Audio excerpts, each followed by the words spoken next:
No, I was thinking it would be doing the Teddy Long dance. If we found out that Teddy Long like had Undertaker's urn, that's how he kept summoning Undertaker for every match. Every heel, here comes Undertaker. The Undertaker. Player. Let's do it that. If that was the case, I would love for that to be a show. Like someone finds Undertaker's urns and just summons him to fight all of the evil that's in the world. I summoned the Undertaker. So anybody who has possession of the urn would have the right or the ability to summon the Undertaker, kind of like what they did with the 24/7. Yeah, he just summoned. That was the rules of the game. Those were the rules of the game. I'm saying, like, oh, why not, huh? Them's the rules. Them's the rules, man. But, ladies and gentlemen, welcome to another edition of the Kayfabe Podcast. We are your hosts. Have no fear because your councilman is here. I am with also the sweetest oos, wrestling with honey, and the people's nightmare has decided to finally join us. Y'all will find out why we say that in the next coming weeks. We got to film with a very special guest, so we sure did. We sure did. Can't wait for y'all to see it. Let me rephrase that. Me and Honey did a tremendous interview with someone that y'all will find out. Wait. We got to redo that sentence again. The greatest tag team on the internet. The councilman and the sweetest oos interviewed someone, yes, that I think y'all are going to enjoy. Deonne could have been here, but for some reason he abandoned us for dragons. I don't. Okay, that's it. It's something that has something to do with people. Before people run with this, please, Dragon Con. Okay, that's what we're going to get back. We went and got our badges tonight. Yeah. Again, he abandoned us for some dragons at that we're meeting at a con. But I don't. Again, why are dragons at a con? I don't know. But okay. But we are all here for the live one. Sage D, yes, it is great to be back. It is great to be here with all of our Kayfabers. Yes, we've been gone for 2 weeks, and apparently those equal out to 200 years. So for each week was 100 years. So y'all look great. Y'all look fucking fantastic. Okay. Yeah. So, but we got a lot to talk about today because this weekend is the Clash in Paris. That's also in France. I feel like they don't express that France is also clashing. They don't mention that. They just talk about Paris. France is also doing that. But yes, we have a lot to talk about with there. Of course, we're going to be doing our predictions, but we also have some great fantasy booking that we are going to do as well. But to make sure that we kick off the Kayfabe podcast, right? We're getting back to our roots. Okay, original segments, and we trying new things. That is just to give y'all more content. Okay, so without further ado, let's start off with the SmackDown preview. All right, SmackDown is tomorrow. I don't know what time. I don't know how long because I don't trust SmackDown. But it's gonna be on tomorrow, and we have 3 matches that we're getting going to have for the home show before Clash in Paris. The WWE Women's Tag Team titles will be on the line as the champions Alexa Bliss and Charlotte Flair will be defending against the Secret Hervis, Piper Niven, and Elba Fire. Now, with Chelsea Green there and big rumors of potentially this show going on the road with Mr. Ethan Page and getting a call up to SmackDown as they continue this Canadian-driven faction. Who's to say what will happen between these 2 tag teams as they go head-to-head for the women's tag team titles? We will also have more gold on the line as the United States Championship is on the line here before Clash in Paris. The challenger, Sami Zayn, not sure why, will be taking on Solo Sikoa for the United States Championship. Now, why is a Raw superstar over on SmackDown getting title opportunities when there's so many people on SmackDown that should be getting a title opportunity? He got moved there, didn't he? Didn't he get moved there a few weeks ago? Or didn't they move him there? Didn't they? I thought they were borrowing him because they were in his hometown. Oh, wow. Really?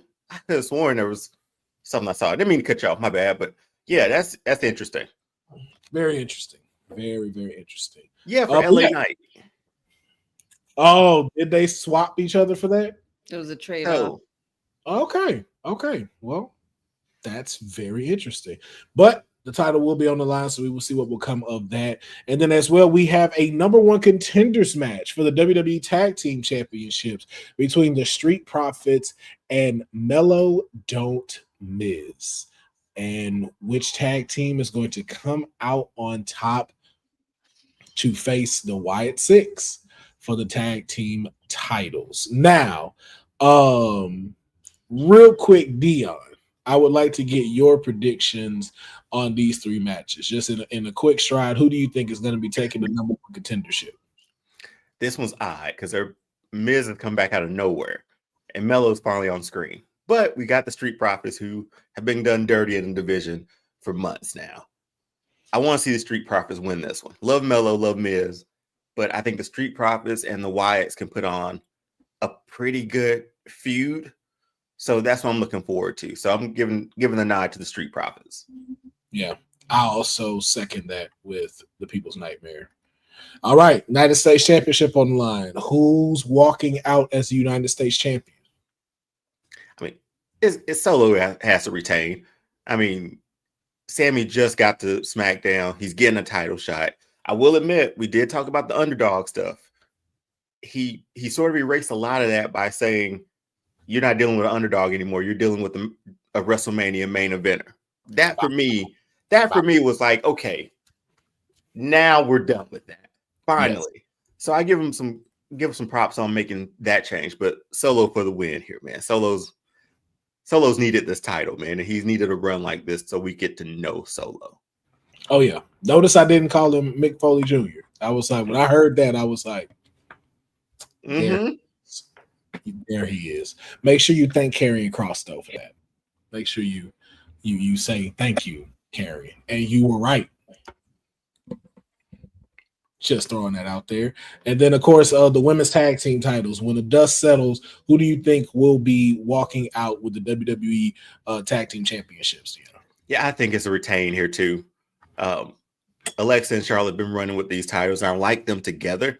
I'm glad that the Secret Service and Charlotte, and Chelsea are getting in these matches too. And I think that's a clever way of bringing Ethan into the main roster as well. I like that idea of him already being established with this group. We see them on NXT. We see him maybe on SmackDown. That's a good introduction to the audience for him. But winners for this, taking Alexa and Charlotte. All right, yeah. I'm in the same boat with you, man. 3 for 3. But as you notice, I did not ask Honey hers because we are now including into the Kayfabe podcast. If you are a fan of Wrestling with Honey, we are hitting the Honey Pot predictions here on the Kayfabe podcast. So without further ado, we are going to throw it to Honey. Honey, let's get these Honey Pot predictions for this week's Friday Night Smack.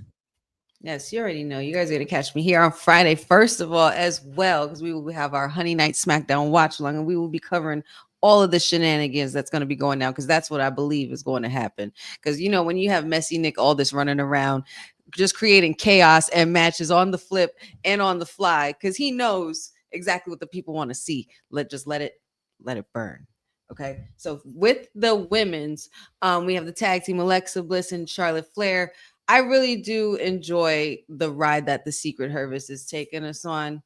I'm not too sure in regards to Alexa and Charlotte losing so quickly. But the shenanigans are afoot, especially if you have Chelsea Green and Ethan Page involved. Solo and Sami Zayn, or in this case, Mick Foley Jr. I will continue to call him that because we want Cross. Anyway, Solo's going to be retaining. Shenanigans are afoot in that as well. I feel like it's going to be a kind of a disqualification kind of situation, and just Solo just retains and walks out being Solo. I want to continue that run as well. And then we have the tag team match. Yeah, Street Profits. I would have to be the other one to agree with my fellow colleagues on the panel. Street Profits need to take this. I want to see them advance. I think they will put on an awesome match going against the Wyatt Six as number one contenders. A hungry Street Profits is always something we love to see. Yeah. And that's that for Honey Pot predictions. So we will see y'all tomorrow. It will be taking place. Not sure what time, but it will be in France.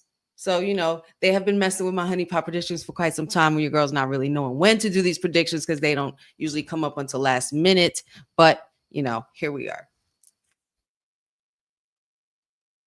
Back to you. That was the Honey Pot prediction. Let us know if y'all enjoy seeing that segment. We will be doing more solo segments with all of the Kayfabe podcasts. Of course, we'll be getting some Did You Know facts from Deonne coming very soon, as well for me when it will be coming up with the fan wrestling blasphemies. That's right. I have seen some old crazy ass comments y'all have left on a particular video on my socials, and we are bringing them to the show. So you can get called out with this mess, and we will be doing our first one today. Yes, straight hot seat action. But we are going to keep this thing moving, and we are jumping into Clash in Paris. We want to go ahead and knock out our predictions because, again, we have a jam-packed episode filled for y'all today. So we will be giving our predictions on this weekend's PLE. I believe it's happening Saturday, correct? Sunday. I thought it was Saturday. Hold up. I'm just assuming. Nope, it is Sunday. It is Sunday, August 31st. And we might want to enjoy this, man, because we don't know how long we got to watch these PLEs for such great prices. One more month. Did it start, or is that just like a one-off till next year? Like, God, can I at least see Survivor Series before y'all leave? No, as soon as this was done, it's ESPN full throttle after that. Yeah. Life. But, man, let's start off with this good old-fashioned Donnybrook match between Sheamus and Rusev. They have been tearing it down on Monday Night Raw. Can't be contained, giving me real Braun Strowman, Bronson Reed vibes and everything. And it got to end, and it's supposedly going to end with a Clash in Paris. Deonne, let me get your prediction. Who is walking out the winner of this good old-fashioned Donnybrook match? Man, I love both of these guys. Sheamus, it took some time for Sheamus to grow on all of us, I feel like. He got a lot early. But Rusev back, I want Rusev to win this one. I think that could reestablish him as a player on the main roster again, because he really hasn't had like a high-profile match since he's been back, to this caliber at least. So I'm pulling for Rusev in this one. I mean, we got to get to a point where we can put him back on a tank and bring him to the ring. That will be when I know like Rusev is back. I need that again. So yeah, give me. It's gonna be a hard hit match. There's gonna be a lot of bruises. Gonna be a lot of hard hits, hard punches. But I got Rusev taking this dub. All right, Honey, your prediction? Okay, well, I mean, this is definitely something that we have seen grow immensely. We know that there's been history between these two. Lots of it, from working together to working against each other. But, ever since Rusev's return earlier this year, they've pretty much been going at it. And I think it's definitely going to be the hardest hitting match of the night. Both of them are just brawling brutes in itself. And as far as it's really hard to pick a winner. But I might have to just keep it with Sheamus, man. Sheamus in the Donnybrook match, he's in his element. He's in his own realm. That's his style. And Rusev is down for it. Rusev isn't going to go down without a fight either. So we're pretty much just going to see who the better man really is through that match. But I'm going to go with Sheamus coming out on top of that. I'm gonna have to side with Deonne on this one, man. The Redeemer needs this right now, and I think it's really gonna be like when we saw Gunther and Sheamus go at it. Like, I don't think a finisher is gonna be what tops it, man. I think like whoever can deliver the final blow is gonna pick up the victory, and I feel like it's either gonna be Rusev doing that or Rusev making Sheamus pass out to the accolade, like no tap out, just straight. Out of there. But yeah, I feel like Rusev needs this win. He needs to be able to get himself reestablished to be one of these like big players consistently on television. So yeah, so we'll go ahead and move on to the next match. We got the man is coming back around to defend the Intercontinental title against Nikki Bella. So the question is, who walks out as the Intercontinental champion? Honey, let me get your thought. Okay. So at first I wasn't sure where it was going to go with these two, but I was just like, okay. With the back and forth on the mic, and the way Becky has been totally eating up, and getting kind of over and heat with the crowds and other crowds as well for the last couple of weeks. It's just, that's just Becky. That's just big time Bex, pulling in to being the heel that she is. With Nikki Bella, it's just a little comeback tour for her. I don't want to just say little. I don't want it to like come off like I meant it that way, but I did not mean it that way. She's a Hall of Famer and such. So they're just giving her that 25 years of Nikki Bella? Is that why they're doing this too? Has it been that long? 20 years? Has it been that long? No, or 20 years or some. I don't know. There was some anniversary post or thing that I'd seen that she has kind of been with WWE for a minute. So I mean, kudos to her. It's close to 20. I think you're right. I know it can't be like where John was there way before she got there. Well, no, of course, yeah, no, I know that, but I'm just like, John just knocking on 25. It's even taken me a minute to understand, what Nikki Bella's position was in WWE when she was hot and why she became a fan favorite and popular in a lot of ways. But in this case, obviously, we know that the greatest horsewoman is going to do what she does, and that is whip ass and take names. And she's going to retain her title. I was trying to help out Nikki Bella any way I could, as best as I could. I didn't want to come off, biased. I mean, it's your prediction. It's biased no matter what. I think it kind of is. Right. So feel free. Just fly like a bird.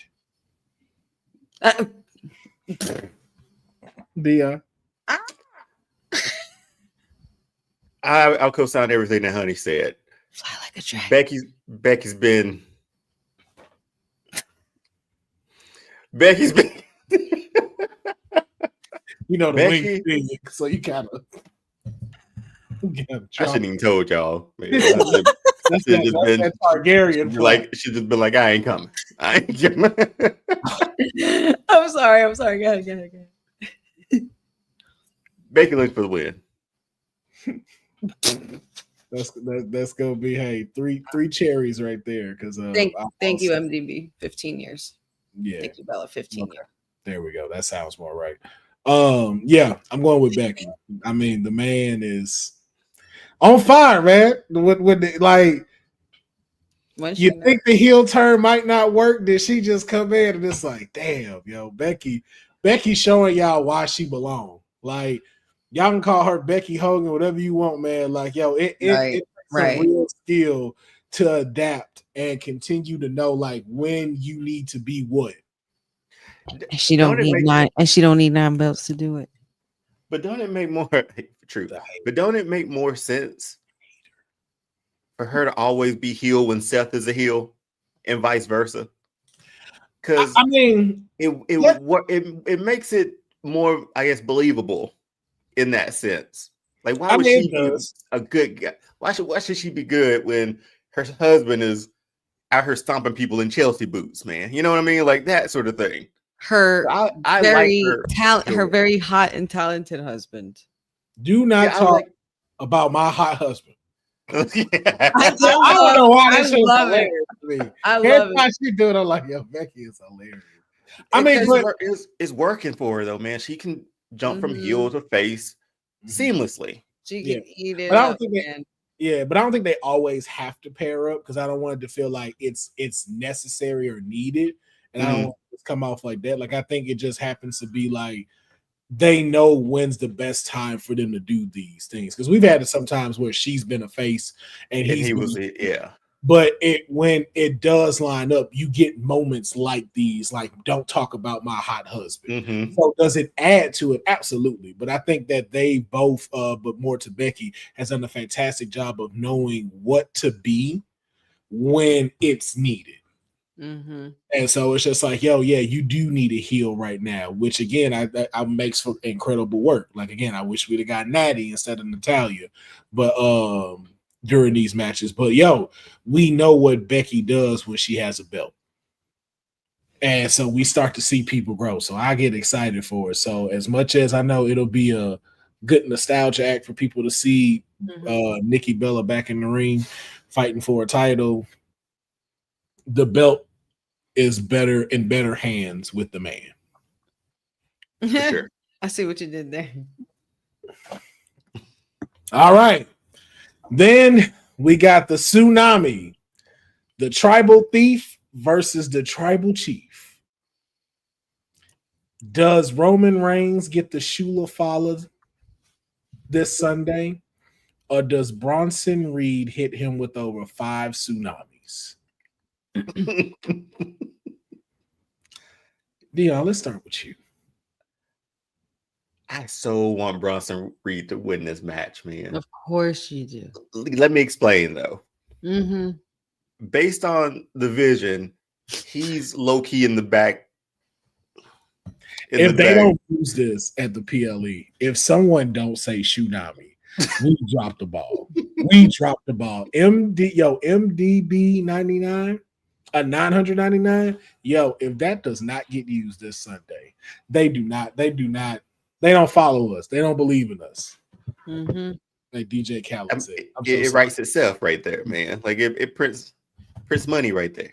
Yes, it does. But but no, for real, I think Bronson Reed, because within the vision, he is almost at the tail end of it. Like this tribal thief and all this stuff is working for him, is helping him. Mm-hmm. But it felt like Braun was going to be pushed next, and obviously Seth is the guy. We need something for Bronson Reed, and this little rivalry has been pretty entertaining. Like it's been good. It's been better than I thought it was going to be. Yeah. And I think if Roman takes a pin here from Bronson Reed, that just helps establish him even more. It's like looking at division is like looking at evolution. Like once you saw Randy Orton, you were like, okay, that's the next guy up. But they grouped Batista with Ric Flair, but they were winning tag team championships together. Yeah. WrestleMania main events with not WrestleMania main events, but WrestleMania matches with Mick Foley and The Rock type stuff. You know what I mean? So that helped. A win from this man pitted again. It'll be shenanigans, right? By hook or crook, however you get the win. But I think I'm going with Bronson Reed because I would love to see him get this dub. Not many people have pinned Roman in the last 5 years. That would be big for him. Yeah. By hook or crook, either way, that's huge for him. Bronson Reed for the dub. All right. Honey? As much as I hate what you're saying, Deonne, you are right to a point. Because you also need something to kick up. You also need something to kick up a notch. This is bigger. This is bigger than just Bronson Reed and Roman Reigns. This is the beginning of the start of the build up to Roman versus Seth, because that's the one he really needs to get to. It starts with Bronson Reed. Shenanigans are definitely afoot.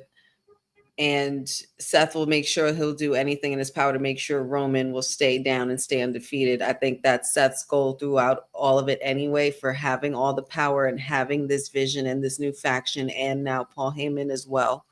The whole point is to keep those that he has resentment for and lots of history with, QN, CM Punk, and Roman Reigns.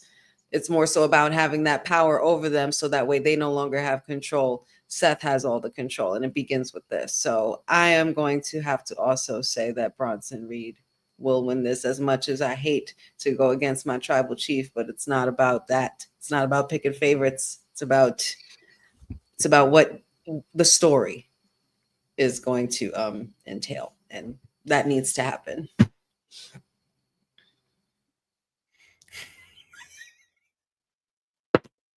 Man, honey, when it gets the tribal chief on this one, I didn't expect it.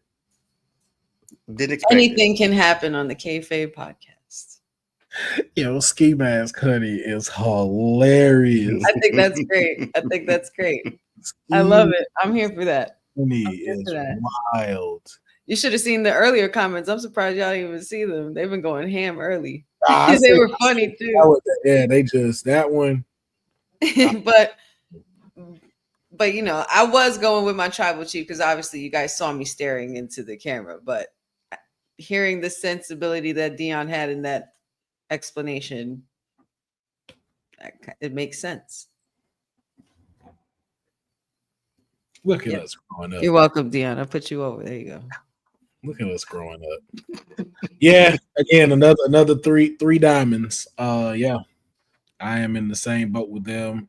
Bronson Reed needs this. I think it puts him over to where now we can at least have it to where it's here with him and Braun Breaker, and it's not so much of a gap between them. And then just to see what he does next and who he goes after next. So yeah, I'm gonna have to say Bronson Reed as well. I think I do love you, my tribal chief. Right. And I mean, and he couldn't do it without you. So right. There's also that. This is because this is why you are the gift that keeps on giving, sir. Mm-hmm.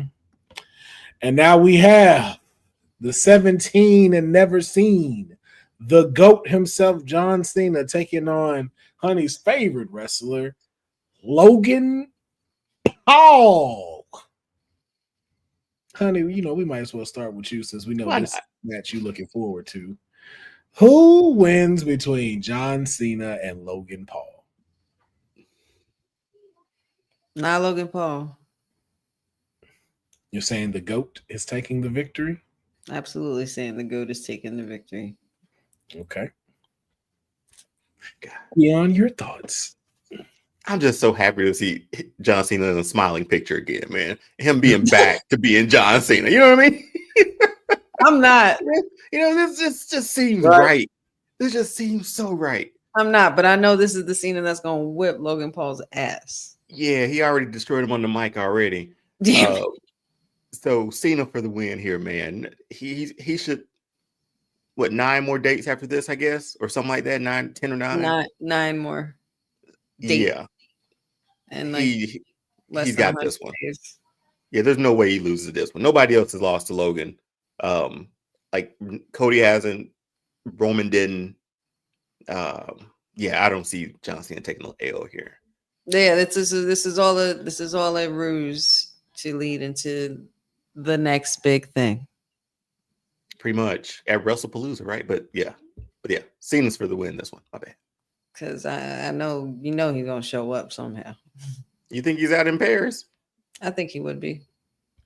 My reason why Logan Paul is going to win this match. Oh my God. That's the reason? Logan Paul is going to win this match. That music going to hit. Logan going to knock out John Cena and pin him for the win. And he is going to milk pinning John Cena. But we already saw him knock out John Cena, recorded twice, by the way. And we kind of saw them put hands on each other already with it. But that's why it has to happen like that, because that was such an emphasis. Again, this don't hurt Cena, especially if you have the whole Brock Lesnar factor. That's even more. But you have to have that now come up a little bit with Clash in Paris. Okay. That's just me though. Do we think Logan, out of the people that have beat Cena, Austin Theory, Solo, that he could probably milk this for every drop while he's in wrestling? That Cody he beat Rhodes John Cena in his John Cena. Where he beat John Cena in his retirement year. Mm-hmm. Like that's just a staple he gonna be able to take with him to like, and that's gonna resonate into dollars going over on podcasts, being put and doing special guest spots and stuff like that. Same thing like with his brother going into these fights, like that's gonna be something everyone is going to talk about. Like that's going to accumulate so much of a story that Logan Paul pinned John Cena. Or maybe we see Brock Lesnar come out, attack Cena. And then Logan Paul's thinking like, oh, shoot, Brock Lesnar, thanks, you're on my team. And then we see Brock Lesnar F5 Logan Paul too. That's I take my money, like, happily. I just saw all that happen in my head too, honey. Like he's happy to see him high-fiving. And Logan still went. And Logan, you know, everybody wants to see that shit. And okay. Logan lands on him. Yep, he lands right on Cena. 1, 2, 3. Either way, Logan Paul is winning this match this Sunday. I just want to see Logan Paul get F5. That's all I want to see. Hey, you know, if it happens, we know why. And then the main event, I guess, fatal 4-way for the World Heavyweight Championship. Seth Rollins, LA Knight, CM Punk, and the Yeet Master himself, Jey Uso. When the smoke is cleared, who is walking out as the World Heavyweight Champion? Seth retains this one. I don't. Oh no, it just doesn't feel like a title change yet, especially after the theatrics of him cashing in. I don't think he loses it here. Mm-hmm. So I'm gonna pick Seth. It's an interesting match though. LA Knight finally in the title picture. CM Punk's back, still in it, obviously, and getting Jay back in there too. Good match for a good card, especially for a clash in pair. So, but I don't think, man, it's too early for Seth to drop this title. Okay, honey, these are a very good group of particular top guys, and regardless, there's a lot of star power in it. It's going to be a great match. It's going to be a lot of back and forth. It's going to be a lot of mixture of working with somebody and then turning on them real quickly, and you know what I mean? And there's been that back and forth, which I've really been enjoying between LA Knight and CM Punk very much. And then also with Jey Uso being involved there as well. But we all know that, you know, the visionary, the revolutionary will always triumph. He's got the numbers, he's got title, he's got Paul Heyman, and he's going to continue to gain control. Yeah, I got to go with Seth on this one. With the same reason Cindy said in the comments, just shenanigans. They're good. The three of them are going to get distracted, and the one great thing that Seth has is that stomp, and he can like curb stomp them out of nowhere. Man, so all he has to do is have this much space and opportunity. And I think that's what's the factor that's going to get him to retain.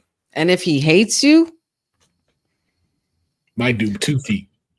Remember, that was still the dirtiest thing. You know, and the way he stomps Roman and CM Punk is with like the utmost hatred. It's the best. I'd be low-key scared though with him doing that to me, because it's like, man, listen, the way you coming down look like you finna really drive my head, yet you figure out how to slow it down. Just like he jumps high like the way Finn Balor does when he knows he's about to come down on that coup de grace, like heavy. That man knees be at his nose, right? Like damn. Wait, y'all remember when he took the curb stomp away? He was doing that like ripcord knee thing. Mm-hmm. That was a terrible time, man. Didn't he break Cena's nose? Yes, he did. No, he broke Cena's nose off the springboard knee. The springboard knee. The springboard knee. Yes. Yeah, but that ripcord knee, it was a cool move, but it wasn't a finisher like his. It was. Stomp. No, the stomp is great.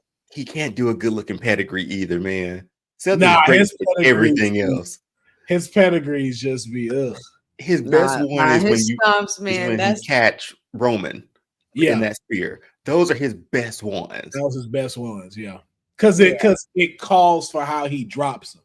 So it goes with it. But when it's just regular, it's like, yeah, nah. It doesn't build it up the way Hunter does. Like, of course, I know he means well with it as a tribute and homage and everything, but the stomp is where it's at for Triple H with that that belongs gut with him. kick.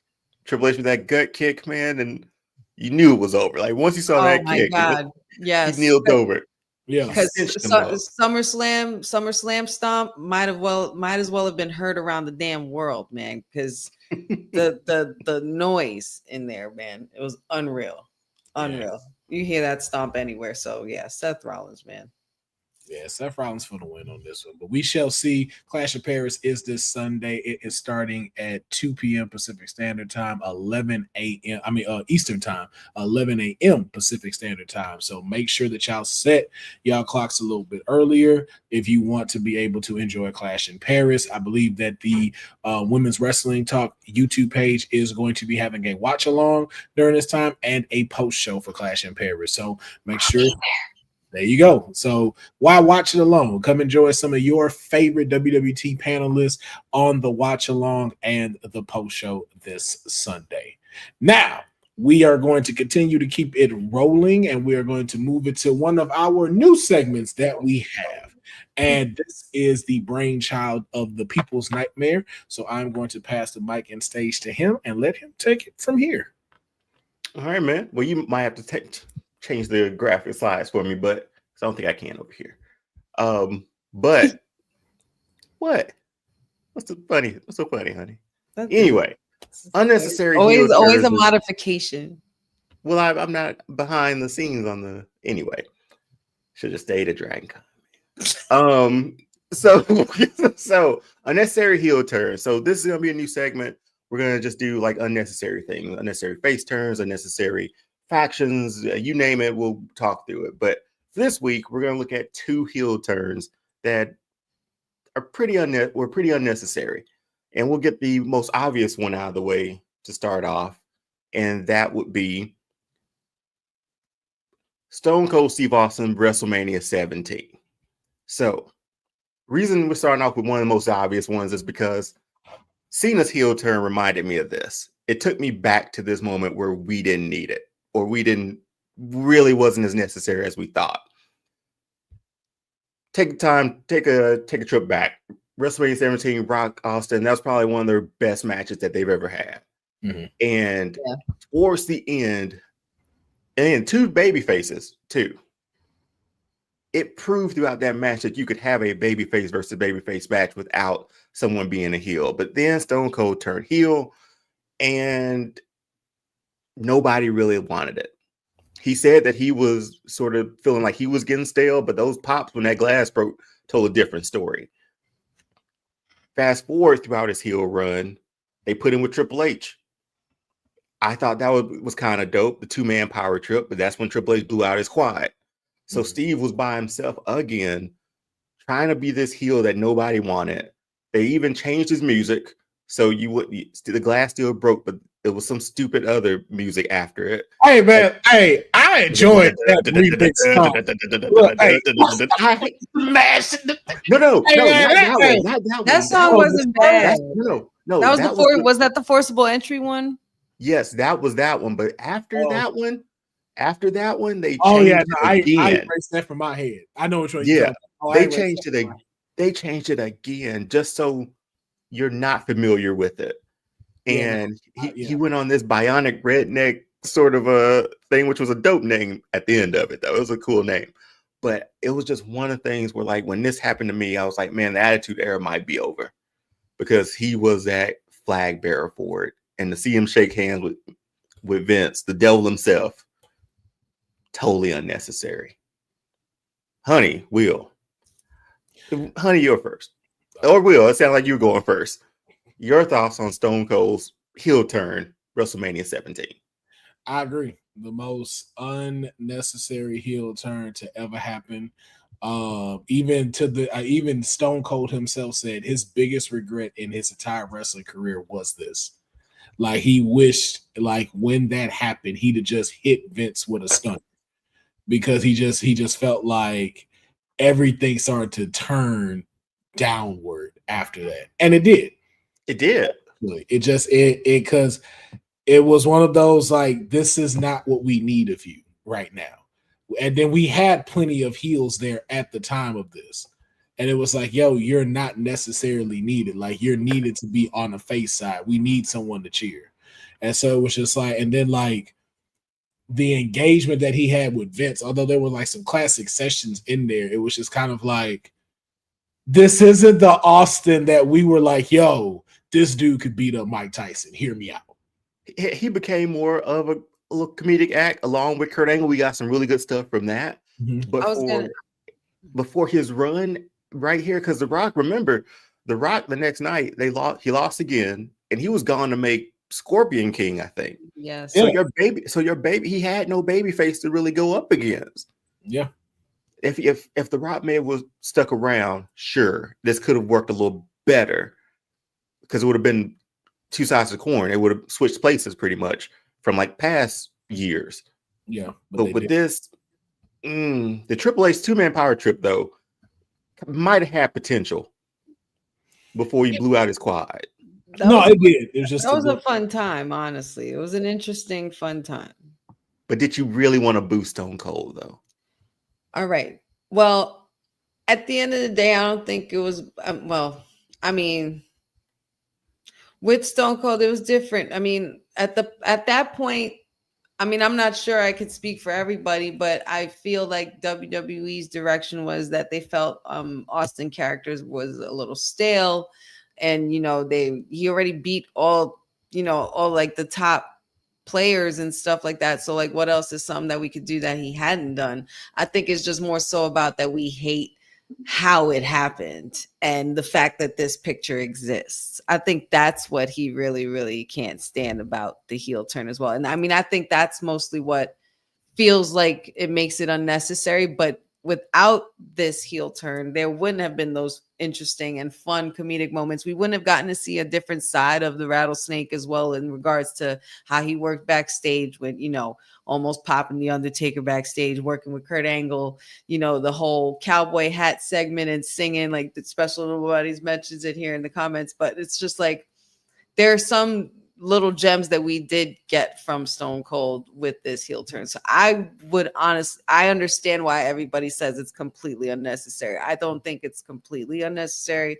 I just think how it was done, and he didn't have to do this to turn heel. You know what I mean? And it's Stone Cold. He could play the crowd however he wanted to. So I wouldn't say it's an unnecessary heel turn. But we were at a point with Stone Cold. He could do anything, and we cheered him. Like, this man could push the old lady down in a wheelchair and people will pop for him. Like, that's how over he was at that time. Like, and then you sort of compare his years before this to his years after this. That initial Stone Cold run, man, like, is unheard of. It's unmatched. Like, he saved a company. He and Rock and Triple H, all that whole crew, but he was the flag bearer to save the company. And they're in stadiums for 17. Yeah, they were in. They were in Houston. So, yeah. So and I think it was more so just it was more arenas to WrestleMania and then stadiums. Yeah, it's just more shock, I know. But the thing is, it's like there's shock and there's things that just like, yo, we didn't want this to happen. Like, out of all the things of, okay, like you're gonna go heel. Okay, cool. You're gonna go heel. We get it. Well, Steve had a hand in it too. Yeah, but it's like he wanted to show a different side of his character as well. So it was a collective effort. Yeah, but it was like, yo, dude, you can't. Not him though. Not him. Anybody but him. Anybody. Exactly. It was like anybody but him. And it's like, yo, you went with him? And that's what just made people just really feel a type of way about it, to where it was just like, yo, like, nah, this ain't it. This is not it.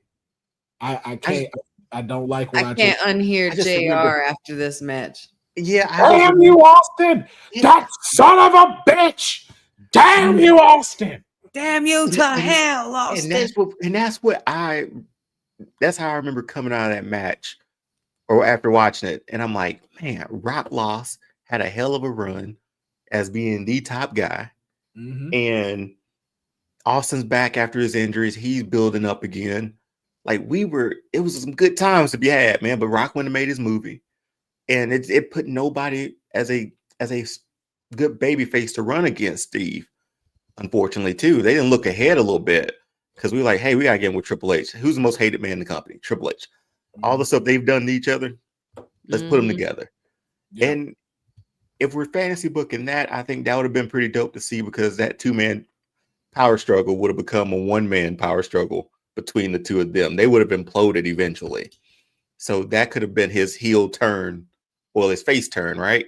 Back to where he should have been. But I don't know. I thought this was pretty cool. This was one of the most obvious heel turns that is often discussed.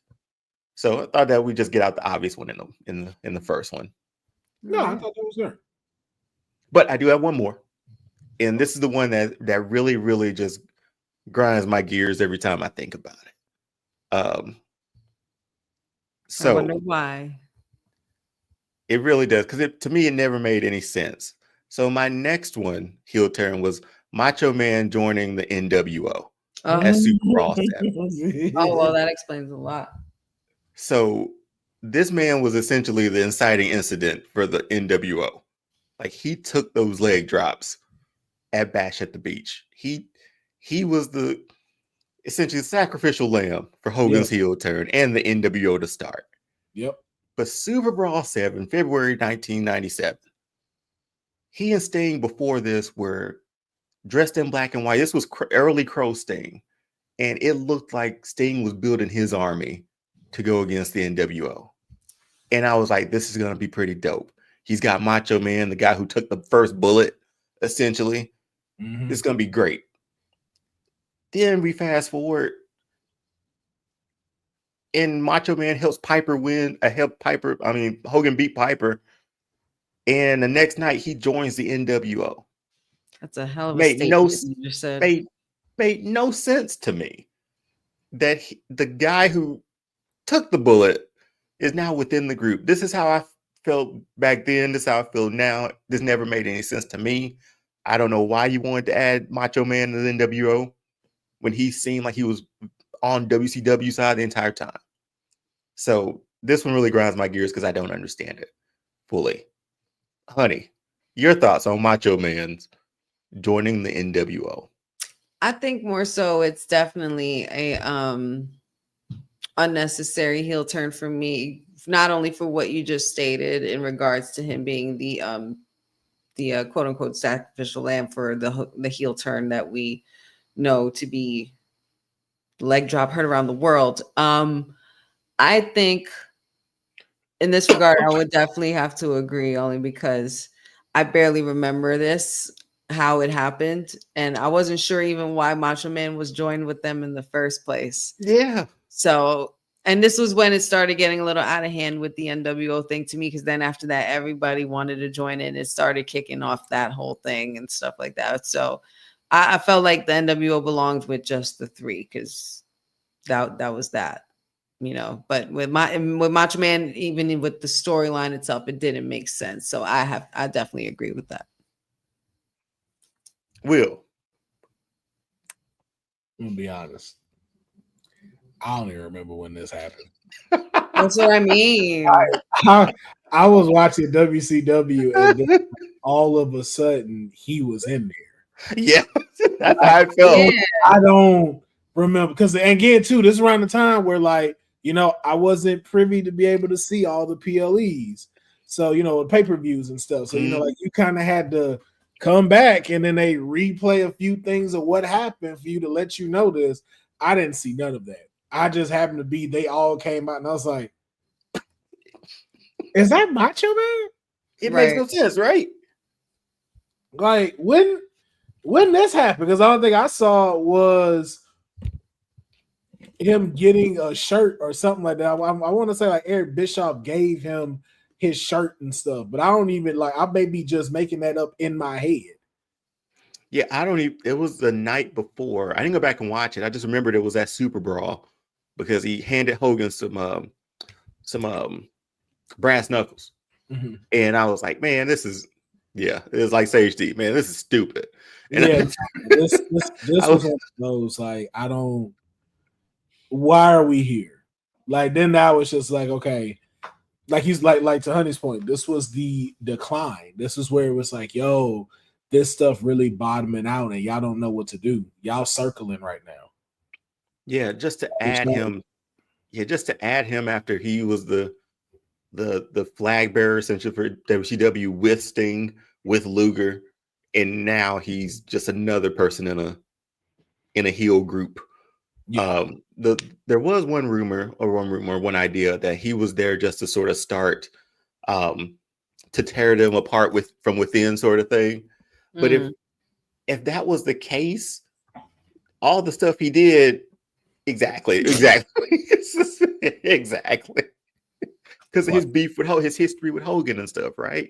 So I read that and I was like, but that didn't happen though. That's not how I remember it. So Macho Man joined the NWO, another deep cut of the unnecessary heel turns. Will didn't remember it. Will just remembered him showing up with a shirt on the next Monday night or a Monday night. Yeah, and Honey's like, yeah, we're right. That's it. That's all I remember. Yeah, anything if anything that wasn't the Mega Powers from back when it happened, and when Macho Man and Hogan aligned later on at this time, just didn't look right to me at all. Either way, no. Yeah. Hey, but I will say this, and this was my last unnecessary heel turn. If Macho Man with these glasses and the bandana, somehow he lined up the lightning from the glasses. Oh, to the bandana. Great. So like, great. It looks like one whole full piece. Like, I don't know how. He was in his bag with that. Fashion guru. Fashion guru. Hey, one of the greatest. But yeah, I thought that was fun. It's just, I have a few more, so I'll save them for a later date, though. Okay. That's no problem, man. A great segment. I hope everybody enjoyed the unnecessary heel turns. Like I said, we will be adding unnecessary to our unique segments. Like I said, we're getting back more into that rather than just, a lot of like recapping and stuff. We want to get back to the roots of the Kayfabe podcast. And speaking of another thing we're doing, we're now getting into wrestling blasphemies. Okay, like I said, there's a post that I put up where there have been a lot of comments that have been given. I need to screenshot them just in case something happened with this video, but we have had a lot of statements come up due to this video, and it's really just saying give your opinion that would just cause a wrestling person to just crash out, like something to trigger them. So I decided I will pull some from these comments. Just pull one for today, just because, we still got our writers room that we got to get into. But this one comes from a follower on Instagram called lefthanded.1. And his statement was, John Cena's spinning championship belt was the best design, no competition. The best of the best is what we're talking about. The best of the best. There is no other belt. Blasphemy. There is no other belt that tops. It is the belt of all belts, according to lefthanded.1. Now, I love the Big Eagle. The Big Eagle is my holy grail of titles, the Attitude Era. That's the one. But boy, I don't know. That spinner belt was dope, man. That sucker was like a big piece of gold, man. I couldn't stand that belt. But not best ever. Not best ever. Definitely not best ever. I enjoyed the belt. I enjoyed the belt. Don't get me wrong, but I have to agree with y'all. Best ever is strong. Yeah, man. Like even strong. Top five. Top five. Maybe a conversation. But best ever, like no competition, like because you got big gold, right? Big old undisputed gold. Title was fire too. Yes, it was too small compared to the undisputed title when this was when they combined the WCW and the title, right? Have you seen the Undisputed title like in real life? I haven't. That's why. I promise you, it is way. Okay. It's bigger than you think. Yeah, these comments. It is way like that belt is huge. That Yeah, belt I mean, is huge. Austin Skull title like that. The Rocks that never made it onto live television. We're The just thinking like People's belt. The Daniel Bryan's belt. Oh, the hemp belt, bro. The belt The is Planet's hard, Champion belt. I really wish they shit bring that went back. I want to buy hard. that so bad. The hemp belt was awesome. That was so unique. Maybe top 5, but top 5. But to say no competition, like that's the best belt. No, okay. Let's do this real quick. Let's imagine this for a second. Let's take Cena's title. Let's put it on a table right in front of us, and then let's take the eagle, not the big eagle title, but the winged eagle title. Put it right beside it, and look at both of them. Which one would you grab first? John Cena's winged eagle. Really? Yes. I'm grabbing. I'm getting the Cena title too. Getting the Cena title. Like if they're both in front of me like that motherfucker hard. I ain't gonna lie. Like no, between the two, they're like it's prestigious. I would look at it, but if you're telling me which one I'm finna pick up and put on, like Cena's. And if we're talking about belt design, also you got to include the Intercontinental Championships in there. That's what I'm saying like too. The white ones, like the classic, like the one that Shawn Michaels had. Like, come on now, man. Like, I know a lot of people don't bring them up either, but man, that NXT title, that second round in black and gold, Black and Gold has some good titles. Why did we change from that? Because that title still trumps the one that Oba has right now. Yeah, you can't tell that it's really gold. No, it's more platinum now. It reminds me of a UFC title. Yeah. Maybe it's white. Maybe it's white gold. Yeah, something. Oh man, that's oof. Cena, it's up there, man. I don't know about that. No. Stone Cold's belt next to Cena's belt. The Smoking Skull belt is great. This could be like a versus or something, or with titles, right? All titles. Hey, we ought to do that because I am all titles. Yeah, I'm thinking like if they're in front of me right now and I look at them both, which one is more appealing to me to look at or pick up? That Cena title. That Cena title fire. That's because it spins. That's why. No, it's not even a spin. It's the design itself. Like the eagle at the top, the way like it's big and it kind of like just say champ like, at the bottom. That's like you feel like a champ when you got that belt on. Like that motherfucker dope. I don't even need it. Like if it didn't spin, it probably get a higher ranking for me if I'm being honest. For me too, honestly, I think that's the one thing I just don't like. Well, didn't they stop it from spinning later on? Yeah, okay, like Ray's didn't spin when he won it. Neither did Randy.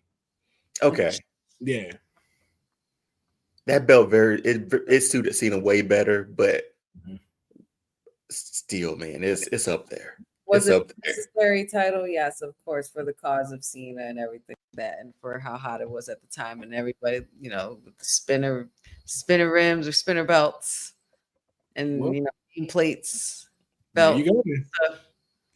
There you go. Well, that was our blasphemous statement for this episode. We'll probably do some where we have a few more that'll come on and everything. But again, we just wanted to, start testing the waters with some new things for y'all to be able to see, get involved with, and talk about. So, hope y'all enjoyed the fan wrestle blasphemy. I'll try to post some more videos where it's like, hey, drop your blasphemous statements. So your blasphemous statement could potentially end up on the show. But we're going to go ahead and move into our final segment. Our main event. Our main event is Kayfabe Unreal. Dum, dum, dum. Dum, dum, dum. Oh, man, wait. What happened? Hold on. I think my cookies arrived. I was like, did they arrive or get canceled? Cookies. Delivering crumble cookies? What are we doing? Hey, man, you know. Wait, are they crumble cookies? Crumble cookies are. I want to know what kind of cookies they're. Nah, my cookies did not get delivered. My cookies did not get delivered. Cookies. Yeah, my cookies did not get here. Gonna get some. I do like. Oh no, I do like all these promo shots for Unreal. Yeah, like, these are some really dope. They came out really photos. great. Yeah, really good. Looks gritty. Looks. Yeah. Yeah. Dope. Looks like it's behind the scenes stuff. But yeah, it's supposed to be insomnia cookies. I guess maybe they're doing stairs or something. But anyway, we'll finish those first. I should have ordered these later. I didn't think they'd get here this fast. But yeah, we're going Clash in Paris. All right, it's the writer's room, ladies and gentlemen.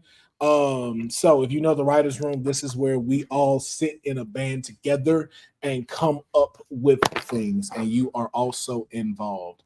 So on today's Kayfabe Unreal Writer's Room, we are creating our own Clash in Paris PLE. How would we make Clash in Paris? And what would we book? So I'm going to sit at the head of the table.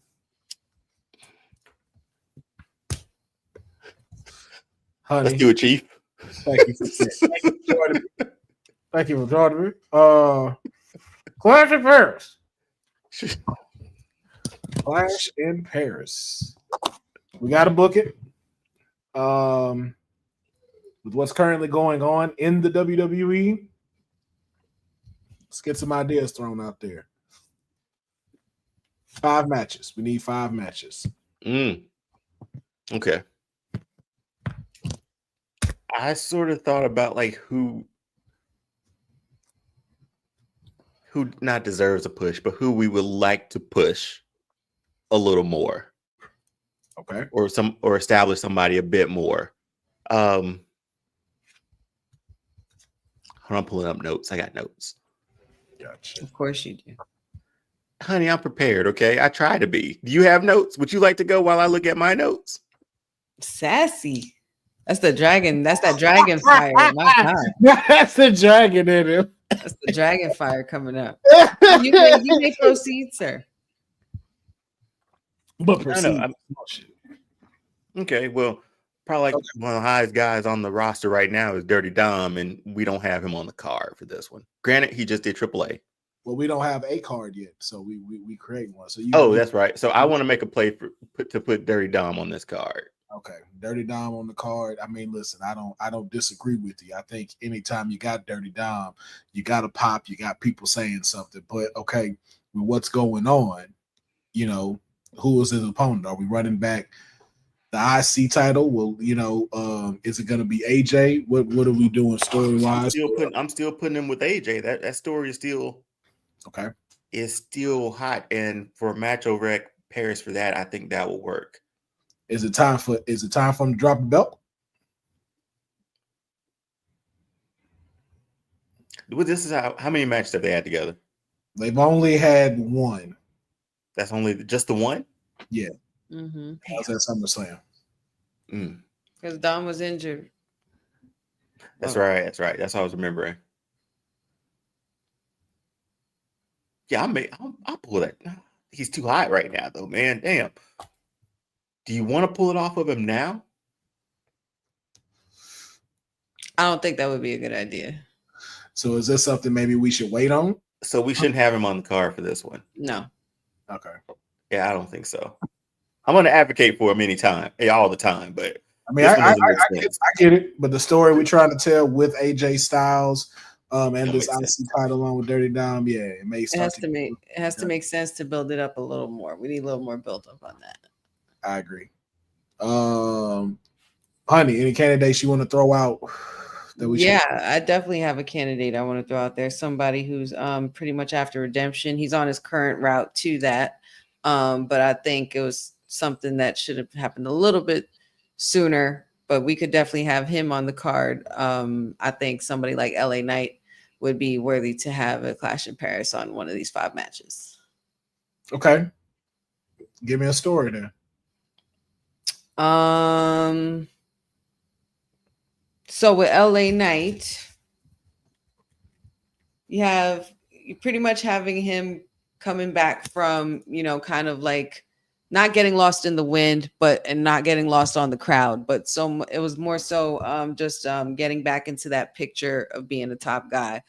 I kind of want to like make it into something bigger for him. I kind of would just have, I kind of want to keep having him going for that chase. We always like our superstars with a good chase.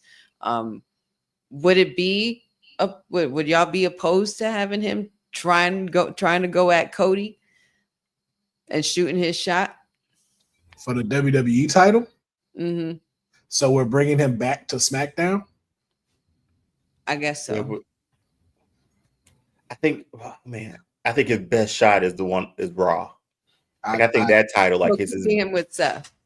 I agree, especially for Cody to lose it right after SummerSlam seems like then what was the point of taking it off of John?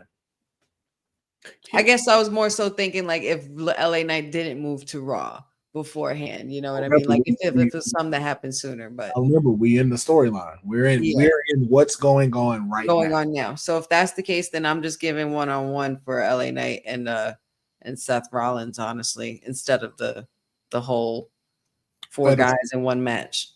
I mean, he did pin him at Saturday night's main event. And he's got a lot of good momentum right now to the point where it's like, yo, hello, how do we forget about this guy? And you got Seth who's on top. He's the top heel right now. He's got the faction. He's got the numbers game on his side.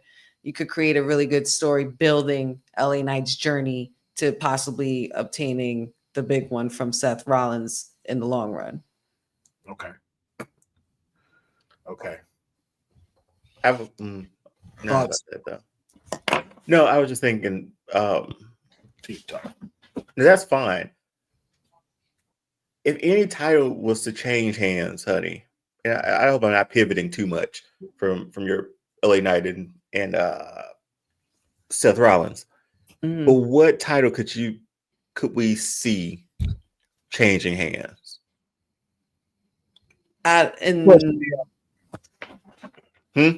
Good question. Also, shout out to Insomniac Cookies. If there was another title that could change hands in Clash in Paris. Yeah.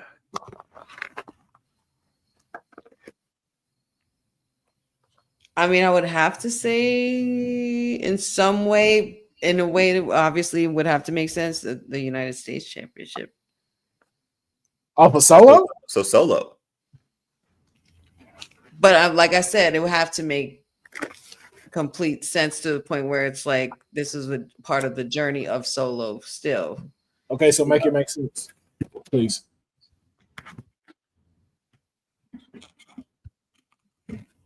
Has LA Knight didn't he beat Solo? He's held that title before. I feel like I don't want to drop him down not drop him down to mid card title, but we've been trying. We got him in the world heavyweight range. I would hate to have them again, and that's running something back that we've seen already this year. I kind of don't want to stray away from giving LA Knight that rocket, you know what I mean? Or getting him towards the chasing of it. Okay, so I think we back to the question that Deonne proposed was, which titles could we see changing hand in Clash in Paris? And even think back to SummerSlam, which ones changed hands? Women's tag team titles? That just changed at SummerSlam. Oh, no, they just changed. I mean, we haven't seen the women's U.S. title in a very long time. Well, I think somebody proposed that earlier, which was Boza. Boza suggested that in Paris, the United States Championship, Julia versus Mia Yim.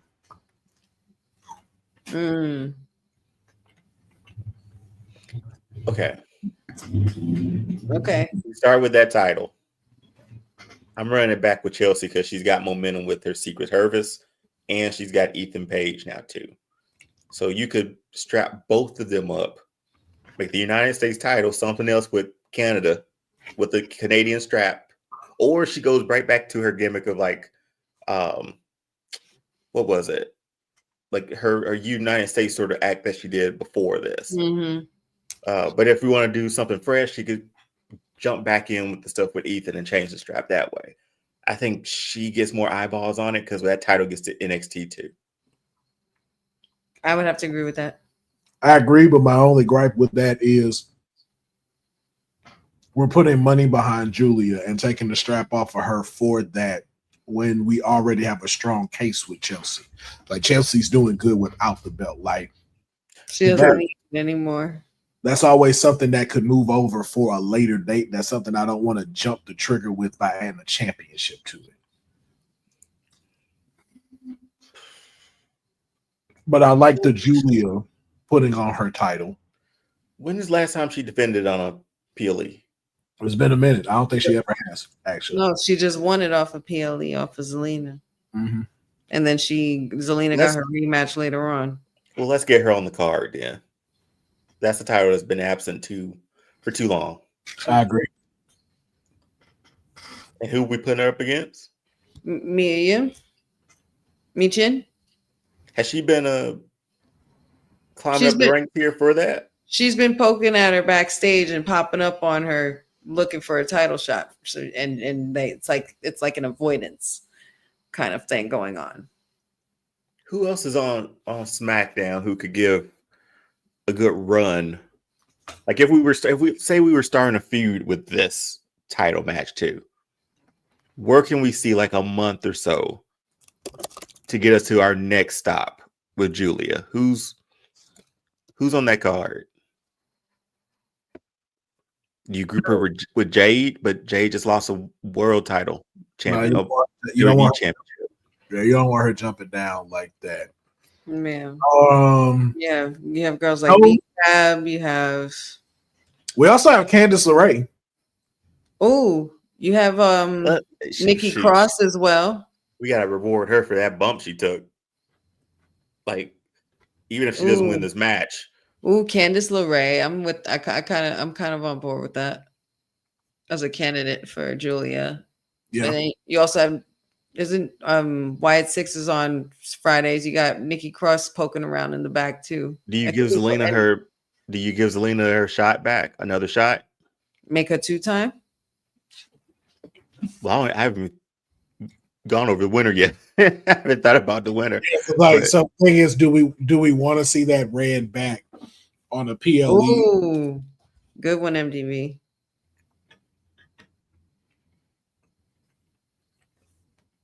Is that Ivy? I think on Raw, isn't she? She's currently on Raw. The only one I could see something where this is PLE worthy, if we're gonna do the United States title, is possibly her versus Nia Jax.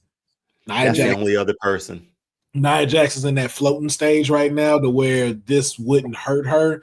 And the instant like championship match makes sense. So it makes it for big. Her. Yeah. Oh. No, I'm looking at this roster. I think that's one that's gonna maybe sell a bit better than Candice LeRae. Yeah.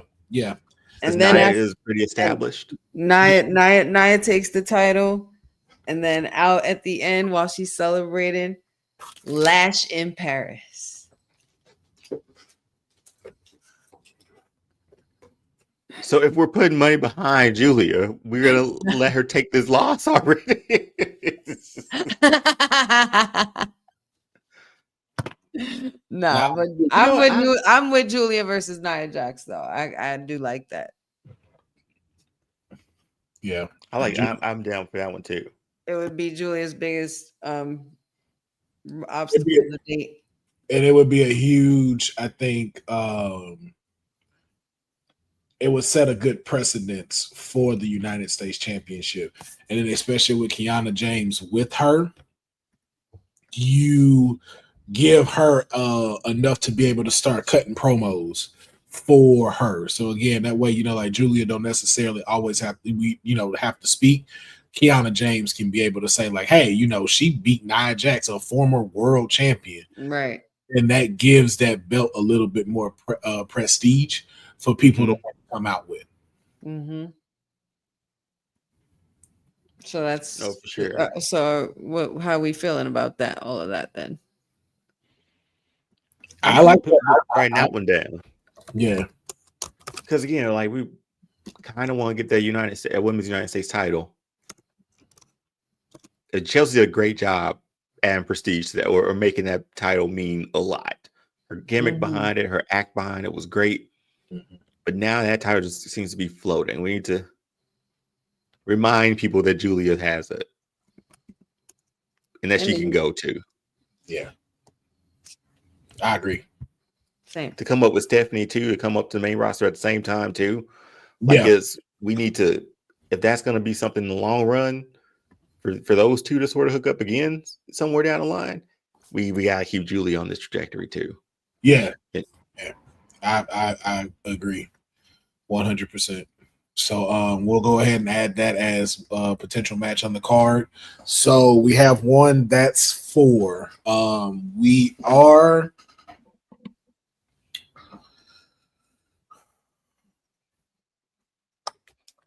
Is there another title? Or is it necessary? I think we at least need 2 titles. So either is Cody defending the WWE Championship, or is Seth defending the World Championship? Well, if we're going with storyline, Cody's filming a movie, isn't he? I mean, but Cody was just here and got dove through a table by Drew McIntyre. That too. Got his head knocked off. Knocked his block off. But did that put him out? Like, did that give us a thing to put him out so we could film that movie? He hasn't been a back little I hadn't seen him. Okay. I think, granted, Cena and Cody were great for WrestleMania. That title was the be all end all. But I think the more story there's more story behind the world title than the WWE title at the moment. Because you got about 4. You got more people after that one. Right. You got Punk. You got Gunther still there. Jay's back in the fold. LA Knight's in the fold. Okay. So for Clash,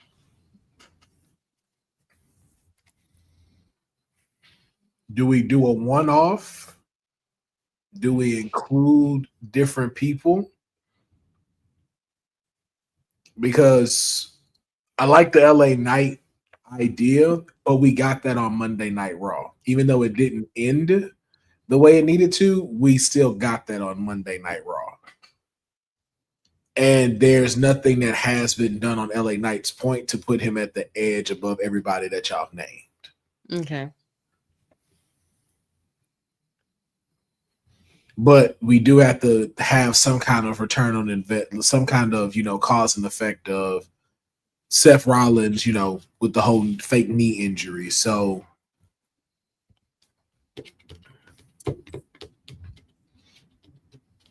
if we needed that title to be on the line,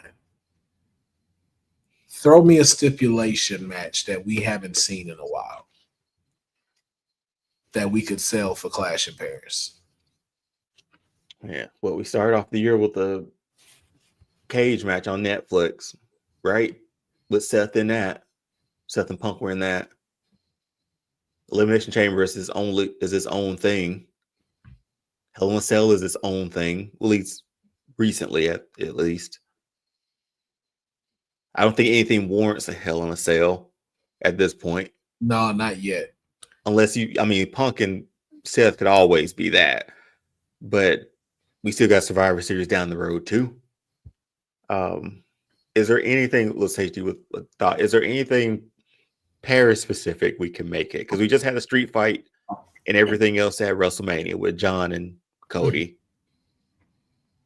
We had a cage match with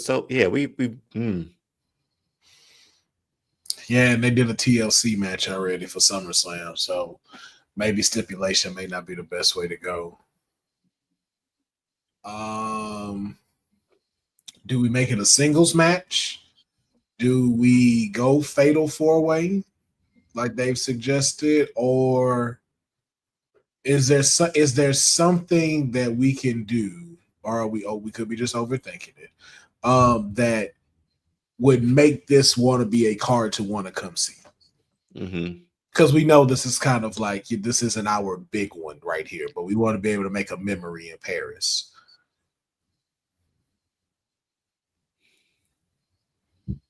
That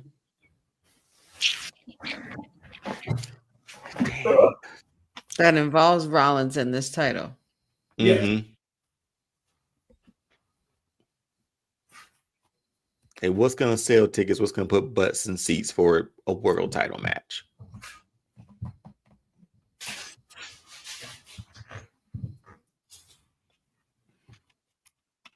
Oh, I mean, did the assistant drop off y'all dinner? Dare I say, what is it? Did the assistant drop off y'all dinner for the meeting? No, I saw my phone and said it was on the way. Oh, okay. I didn't get my notification yet. Jey Uso, Okay. Seth Rollins. There's some history there. Obviously, we got the Roman connection too. A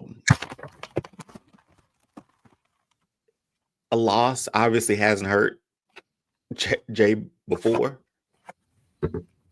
if he had to take one, but I think a lot of shenanigans would be done with Braun and Bronson. And we just had their match too at SummerSlam, so that still is sort of there. And there's there's also a lot of history with Jay and Braun Breaker. You know, with the IC title and stuff. So I do a one-on-one match with Jay and Seth. Jay's over with the crowd. That crowd's gonna be yeeting all night. They're gonna run the music back. Seth Rollins, they're gonna be singing his song. Like the champion and the most over guy on the card for your main event. So we exchange LA Knight for Jey Uso instead for the main. Yeah, I mean that's the only one like right now with history kind of works. Yeah, because people did want that run back out of the two. And Paris loves Jey Uso. Because remember, Backlash in Paris was in Lyon, France, and they went absolutely That's my favorite clip. shit for his entrance. I still watch that entrance and get goosebumps, bro. It was loud in there, and it looked like the fireflies were moving, the walls were moving. Now that you bring this up, though, Sage D, what do you think of a tables match between LA Knight and CM Punk? Being that they've been knocking each other into tables lately, then then we got something there. Yeah. That way they still managed to be on the card as well. We're not taking away from them. I think that's something that can go up here. Okay.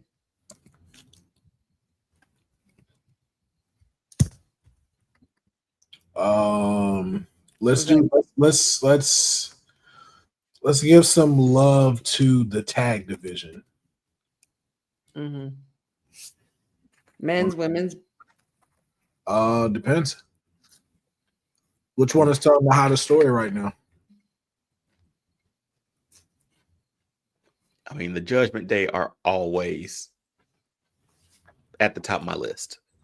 I know the Wyatt Six have the titles, but Judgment Day have been killing it. But do we have to look at this objectively with Raw and SmackDown? Like, I know there's only 5 matches, right? But we can't do them equally. Yeah, so it only doesn't really 5 matter. matches. And we have a SmackDown title on. We have a Raw title. We have another Raw match with Punk and LA Knight. And then that'll be a Raw tag titles match if we use Judgment Day. So who would the Judgment Day take on? I'm. Who can we put with Penta? So we got something there.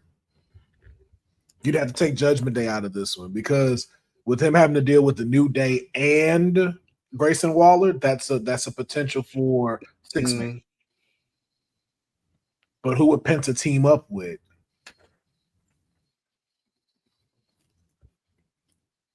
If only, well, I wish they didn't put him in a SmackDown in a tag team with Andrade, but this only would have been fitting to have his brother Ray Phoenix join him. I think Paris would kind of go crazy for that. I don't want to waste that at Clash at Paris though. Sage D suggests Grande Americano. He'd be more Judgment Day. Duh, Mr. Iguana, and what's the one with the tongue thing? Psycho Clown. Yeah, was that? Yeah. So we're melding in AAA with this too. I mean, Why not? I'm with that. So Penta and. So wait. So we're doing this. Not for the titles. It's just a 6-man.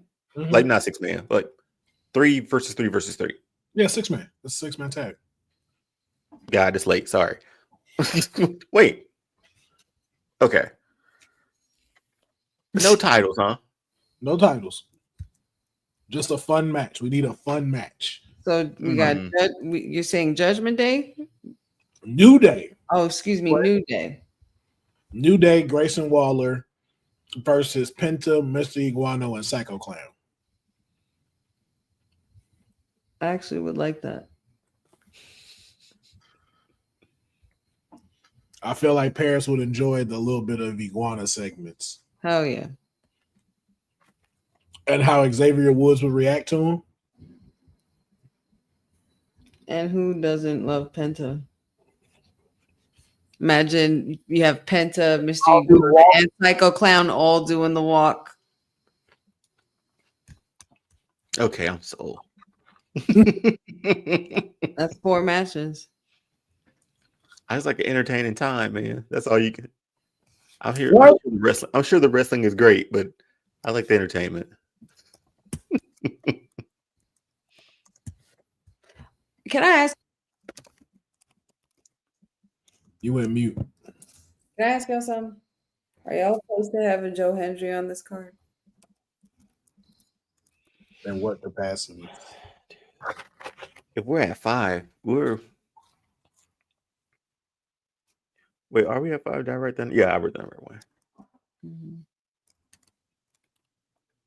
I don't know if it's like another one-off, but I feel like it would be something fun. But I know we have the fun match already with what we just did, though. But I was just asking generally, like, would anybody be opposed to just having Joe Hendry appear? Again, it's just you making it make sense. I'm not opposed to it. I just need you to make it make sense for this card. Nah, maybe not.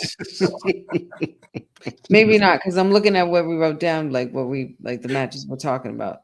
Yeah, I like maybe not for this PLE. I like that you'll spitball it though. It's like I thought I'd do it. No, I had that foot. Just threw it out. Yeah, I was just throwing it out there. Yeah. We're still talking about butts and seats for this thing, right? I think the women's world title should be on the line. I agree, but you're not gonna agree with who I'm putting in there. You don't know what I'm gonna agree with. Our current champion is vacant. Obviously, do we want to crown a new champion here? Make me the story. Who are you crowning, Deonne? I don't think I crown this person as champion yet, but she has to be in this match. And we can make it a because how many the tag team match is the only other match where we have multiple. Yep. Everything else is singles.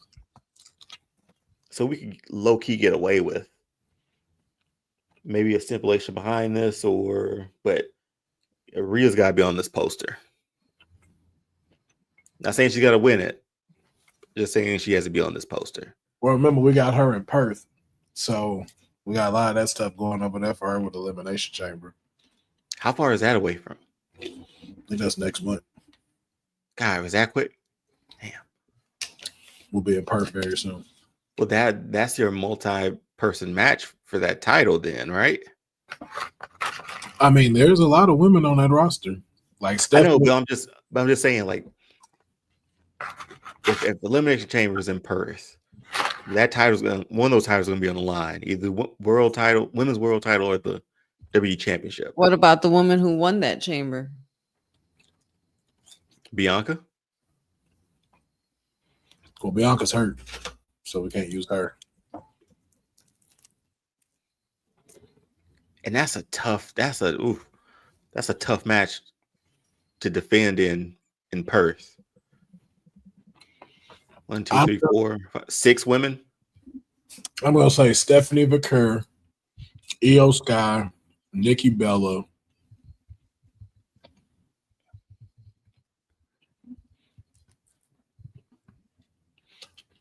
Asuka.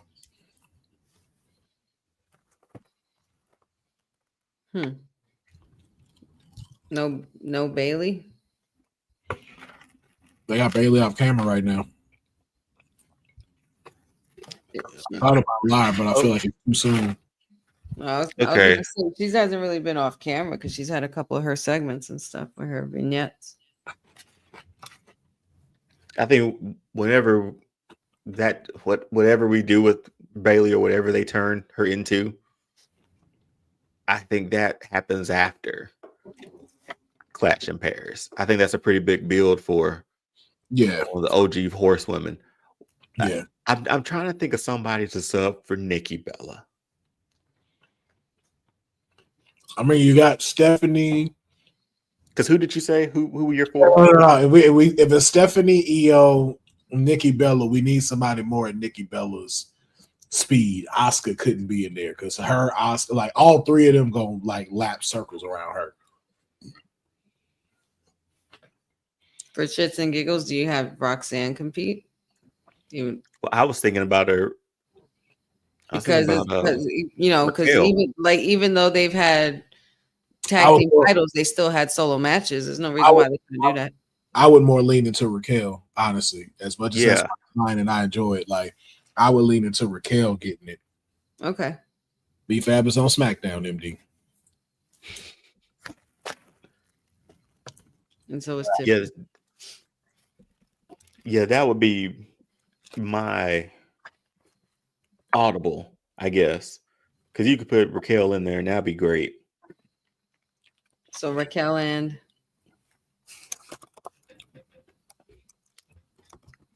so we said Stephanie, Io, Raquel, and who else? Nikki Bella. Oh, we're still keeping Nikki in. Yeah. Do we need her in there though? Yeah, it sells tickets. I get it. I get that. Yeah, it sells tickets, and it's one of those where it's not just giving her a solo one that everybody is expecting her to get. It's like, okay, she got to compete with other women.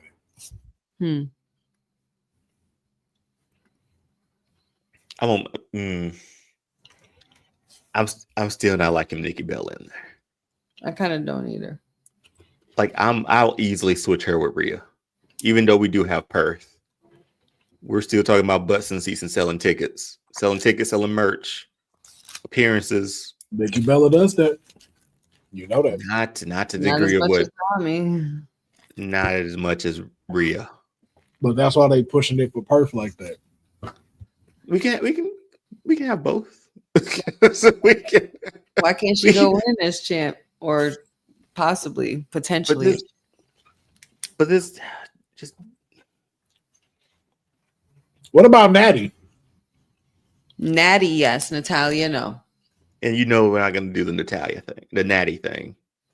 I mean, this is where we do have that say so in the creative way. I'm bringing that. As long as it's that Natty, I'm bringing her in, as opposed to Nikki Bella. We saw Natty at Triple Mania.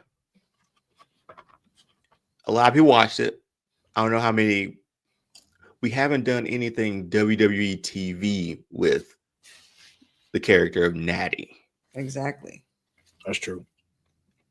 I feel like we just can't throw Natty into this match and explain everything. I mean, it's something that can be what she's been doing. We can explain it in a vignette, but I think that build on like a raw of her just destroying people. Yeah. I think Corey can break that down in commentary, though, to your point. And then where we start doing vignettes like the following day on Raw. Because it's not like it's fully new coming out the scene. So it's just like, he can mention, like, yo, if you saw AAA, you've seen this new side of Natty. Like, you can hear that conversation being had during this Fatal 4-Way, especially when she getting spotlighted. I don't know. Honey, what do you think? This new, Natty, or we're putting Rhea on this poster. Natty or Rhea, if I'm choosing one of them. Yeah, I don't mean to put you on the spot like that, but no, you're good. I mean, realistically, if I'm picking them and you're trying to create a big show in Paris and you're bringing people in, there has to be Mommy. Mommy's the bigger draw out of the two choices. But every aspect of it. But out of everything we have booked, and then the way that they are pushing creative to move into a different realm of people. You know what I'm saying? Like Rhea's the easy one. But give me one that we know is deserving to be in here that can still round out these other three before we just select Rhea. I think she's had run-ins with all of them have crossed paths since Stephanie's been here, and even before. I think there's a lot of history there, especially Raquel and Rhea. I think there could be something there after Clash in Paris. I know we've done some stuff with them before NXT and before a few months ago, right? Yeah, and that didn't go over well. Understandable with that one, but I still got her as just a draw. The only other I'm putting in there would be if there's any other name and you're not going with the easy one, going with the one who just came back, Asuka. And then you have a whole story unfolding under Raquel's eyes because she's just too oblivious to realize that, there's history with Io Sky, and then you have Stephanie Vaquer, a face-off with Asuka and Stephanie Vaquer. It was pretty juicy to me, honestly, mid-match. So, and then Io Sky and Asuka have been kind of going back and forth a little bit with difference of opinions and how Io Sky's been handling things and her match wins and everything like that. So, that's the only other name I'm putting in there. Here's the thing, too. We're crowning a champion out of this, too, because the title's vacant. Yeah.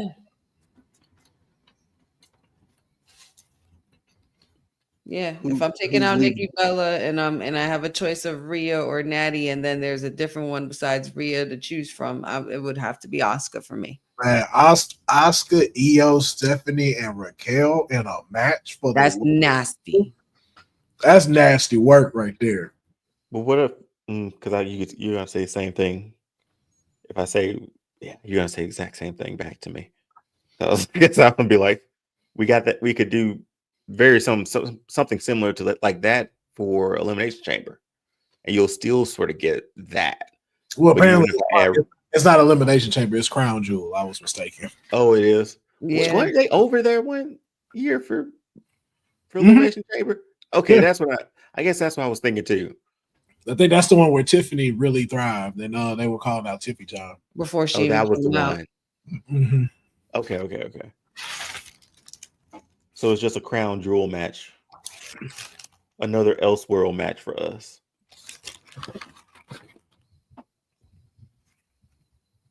But yeah, mommy can get her shot of the title there. Happily. Which is home. It's home for. She did win the last time they were there. Mhm. Good match with Nia that night too. Damn it. Oh, wait, not Sindhu. We know she's not up there yet for that. I don't know, man. I got my final. I'll concede if that's it. Yeah. So Stephanie, Io, Raquel, and Nikki Bella. No, I mean Asuka. Raquel, Io, Stephanie, and Asuka. Yeah. I'm looking at the card as a whole, and that seems like a pretty solid clash in Paris. Like I would go out of my way to try to get a ticket to go see this. Yeah. Like I would watch this. Like this, I'd be excited for this. And I'm putting Julia Nia Jax first. Facts. Hold on, I'll share the screen of what we have. That fatal 4-way has to be match of the night. We have to put it in a good position somewhere middle towards end where it's like, oh shit, we got to follow that. So this is the setting that I had. Oh, you made it. Okay. Does it necessarily mean this is the order of the way everything's gonna go? I mean, if y'all want to, or we can switch it around. It's up to y'all. I mean, I'm always down for a women's world title match being the main. I think you need that one as the main because you're crowning a vacant title. Yeah. Exactly. Yeah. I think this is, this seems solid. This is a solid order too.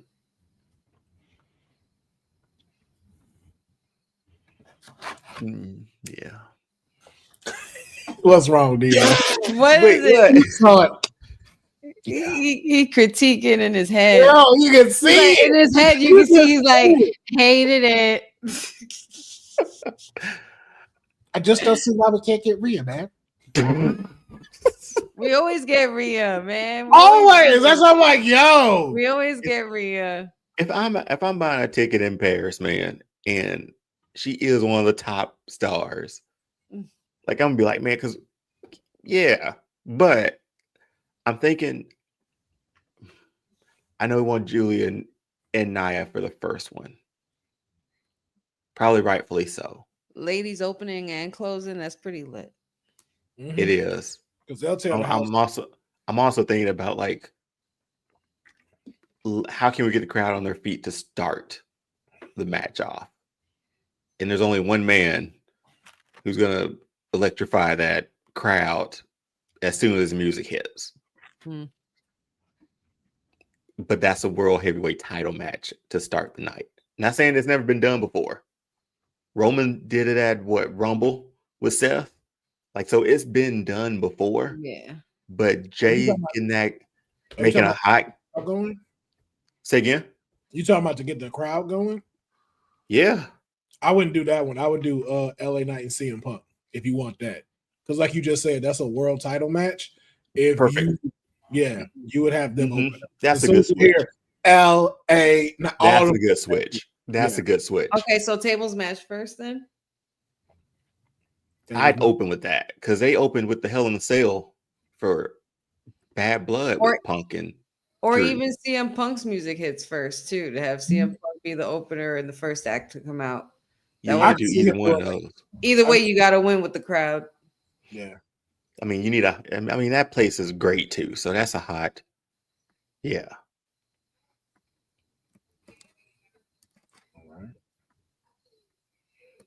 Then you got Julia Nia Jax, and you got the fun match with, the AAA combined with, New Day and Grayson Waller.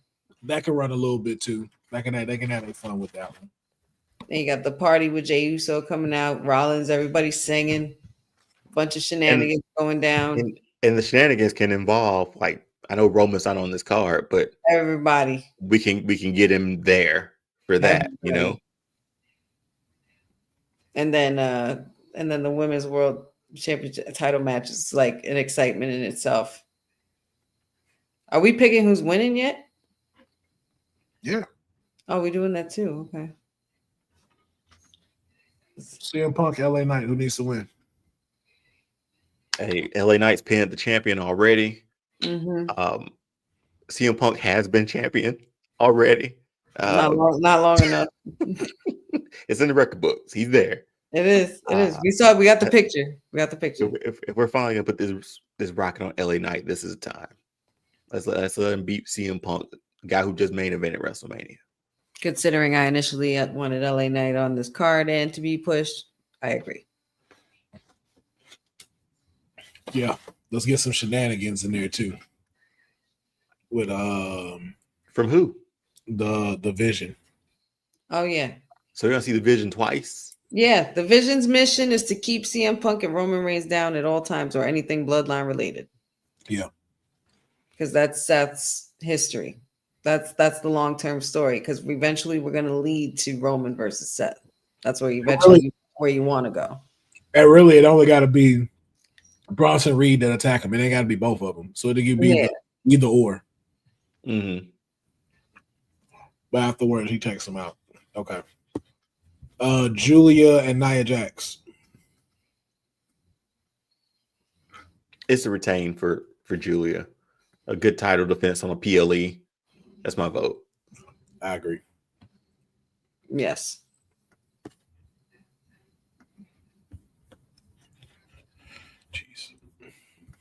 Jeez. Louise. All right. 6-man tag. Come on, man. We know. I mean, if you want a feel good moment in pairs. Exactly. Any objections, honey? No. No. No notes. Jey Uso versus Seth. Seth. Yeah, Seth retains. Great one-on-one match. We'll get Roman an appearance from Roman. Mm-hmm. Still a build for Jey Uso as well. And you got the story being told, Roman actually helping out his family, putting family first. F that. He cost him the match.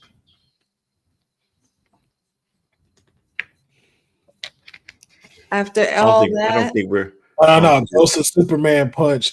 Seth accidentally punches Jay. Accidentally. Yeah. Seth comes face stomp, gets the win.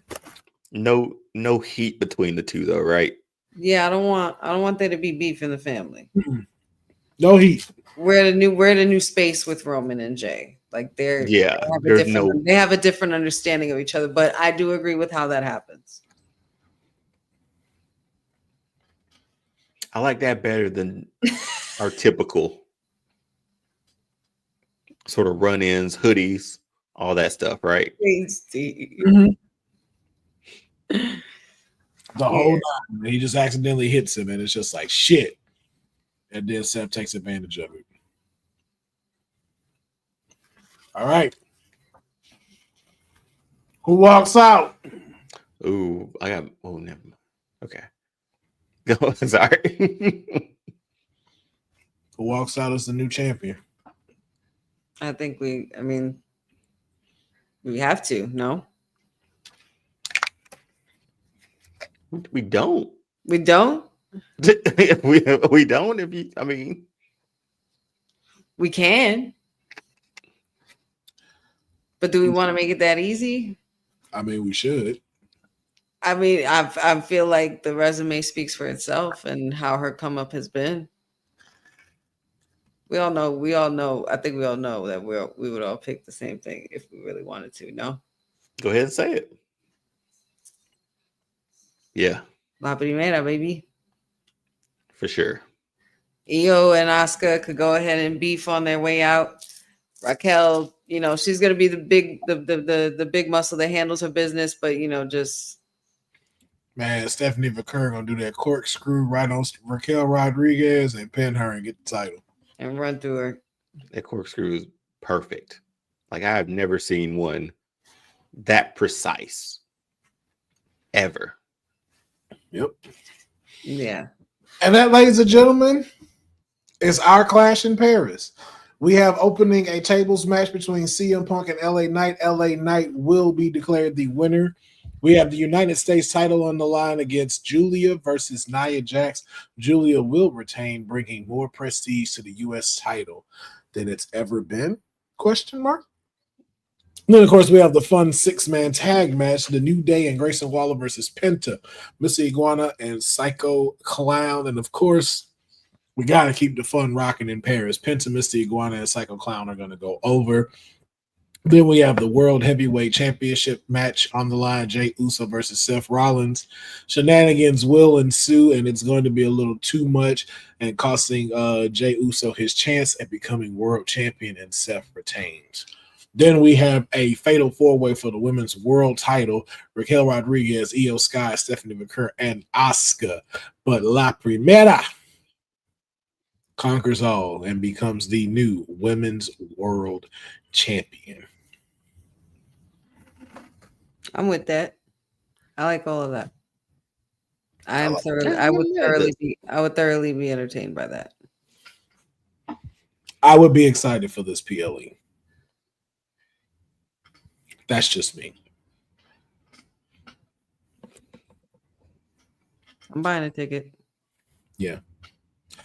Well, ladies and gentlemen, that was Clash in Paris. We will see the card this Sunday. Make sure y'all check that out, as well as the WWT watch along. That'll be going down. Honey will be there along with other people from the WWT panel. And that is going to wrap up this episode of the Kayfabe Podcast. And we are back to our regular times, man. No 3 hours anymore on this. Solid hour and a 50. We could have finished in like an hour 45, but you know, we were doing our due diligence with the card. We got into it, and I wanted to make sure we delivered for the fans. We did, and we did a great job. You know what I'm saying, man? We were fire like some dragon's breath out here. So, thank you. Thank each and every single one of y'all for tuning in to the Kayfabe Podcast. Be sure to like, comment, and subscribe to the channel. Make sure that y'all comment as well about the unnecessary heel turns, the blasphemy of the John Cena having the best WWE belt design, no competition, and what you would have liked to see at Clash of Paris. But as always, it is a great time here on the show. Shout out to my co-host, the Sweetest Oos and the People's Nightmare. And we will catch y'all next time. And if you are in the ATL area and you are here for Dragon Con this weekend, hey, this guy's wearing absolutely nothing. Go find him.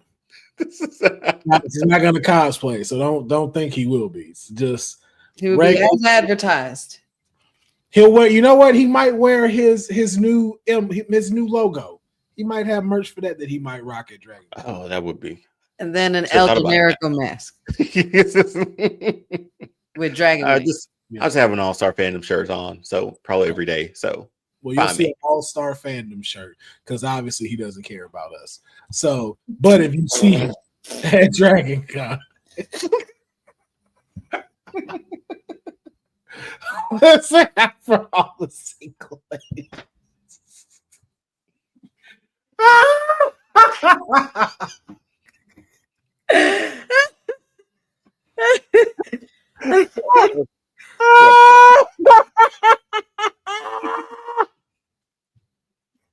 That's the best comment of the night.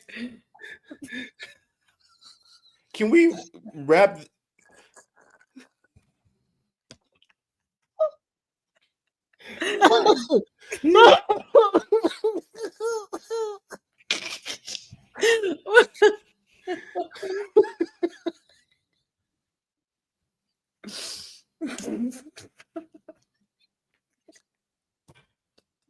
Press the button, man. Press the button. You're damn straight, Cindy. Oh, listen, if y'all see him in the All-Star Fandom show, be sure to take a picture with him, man. Tell him, man, y'all enjoy his content from All-Star Fandom and be here on the Kayfabe Podcast. Whew, we will catch Listen y'all. out for single ladies.